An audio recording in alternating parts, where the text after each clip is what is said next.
Comprendre la microéconomie, fondements, concepts clés et applications. Bienvenue dans cette vidéo consacrée à la microéconomie, une branche fondamentale de la science économique. Que vous soyez étudiant, passionné d'économie ou professionnel en quête de repères, cette vidéo vous apportera une compréhension claire et structurée de la microéconomie et de ses applications concrètes. Avant d'y arriver, nous vous invitons à mettre une pause à cette vidéo, à cliquer sur le pouce bleu, vous abonner et activer la cloche de notification pour ne rien rater de nos prochaines vidéos. Si vous êtes intéressé par plus d'apprentissage, veuillez cliquer sur le lien en description de cette vidéo pour vous inscrire à la prochaine session de notre formation en économétrie et techniques quantitatives. Définition de la microéconomie. La microéconomie est l'étude des comportements économiques individuels, ceux des consommateurs, des entreprises et parfois de l'État lorsqu'il intervient sur un marché spécifique. Contrairement à la macroéconomie, qui s'intéresse aux phénomènes globaux comme la croissance ou l'inflation, la microéconomie se concentre sur les décisions économiques à petite échelle. Elle cherche à répondre à des questions telles que « Pourquoi un individu choisit-il un produit plutôt qu'un autre ? Comment une entreprise fixe-t-elle ses prix ? Quels sont les effets d'une taxe sur un marché spécifique ? Les agents économiques et leurs objectifs. 3 agents principaux structurent l'analyse microéconomique, le consommateur, l'entreprise et l'État. Le consommateur cherche à maximiser son utilité, c'est-à-dire obtenir la plus grande satisfaction possible à partir d'un revenu limité. L'entreprise vise à maximiser son profit en choisissant les niveaux optimaux de production, de prix et de facteurs de production. L'État peut intervenir pour corriger les défaillances du marché, par exemple dans les cas de pollution, de monopole ou d'accès à certains biens essentiels. Les concepts fondamentaux. Plusieurs concepts clés permettent de comprendre le fonctionnement des marchés en microéconomie. L'offre et la demande constituent le cœur de l'analyse. La demande représente la quantité qu'un consommateur est prêt à acheter selon un certain prix, tandis que l'offre représente la quantité qu'un producteur est disposé à vendre. Le point d'équilibre est atteint lorsque l'offre égale la demande. L'élasticité mesure la sensibilité de la demande ou de l'offre à une variation de prix ou de revenus. Elle permet d'anticiper les effets de changement de conditions économiques sur les comportements des agents. L'utilité désigne la satisfaction procurée par la consommation d'un bien ou service. L'utilité marginale, quant à elle, correspond à la satisfaction générée par une unité supplémentaire consommée.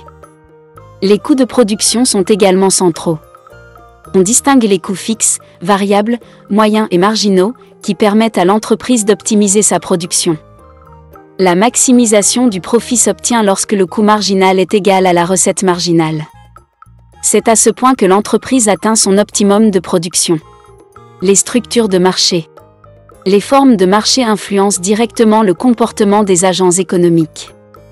Dans une situation de concurrence parfaite, il existe une multitude de vendeurs et d'acheteurs, les produits sont homogènes et aucun acteur ne peut influencer le prix du marché. Le monopole se caractérise par la présence d'un seul vendeur, qui détient un pouvoir de fixation des prix. Il peut s'agir de monopoles naturels ou légaux.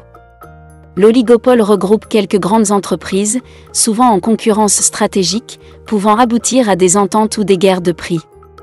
La concurrence monopolistique combine un grand nombre d'acteurs avec des produits différenciés par la qualité, la marque ou d'autres attributs.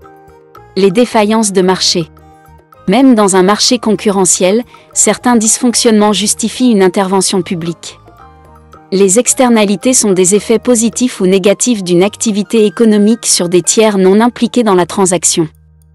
Par exemple, la pollution est une externalité négative, tandis que la recherche scientifique peut être une externalité positive. Les biens publics sont non exclusifs et non rivaux, ce qui signifie qu'il est difficile d'en restreindre l'accès et que leur consommation par un individu n'empêche pas celle des autres. L'éclairage public et la sécurité nationale en sont des exemples typiques. Les asymétries d'information apparaissent lorsque l'une des parties détient plus d'informations que l'autre. Cela peut engendrer des décisions inefficaces, comme dans le cas du marché des voitures d'occasion. Application concrète de la microéconomie. La microéconomie offre de nombreuses applications pratiques. En marketing, elle permet de mieux comprendre les préférences des consommateurs et d'optimiser les stratégies de prix. Dans le domaine des politiques fiscales, elle aide à anticiper les effets d'une taxe ou d'une subvention. En économie de l'environnement, elle modélise les comportements polluants et propose des instruments correctifs. En santé, elle permet d'évaluer les choix des individus face aux soins ou à l'assurance.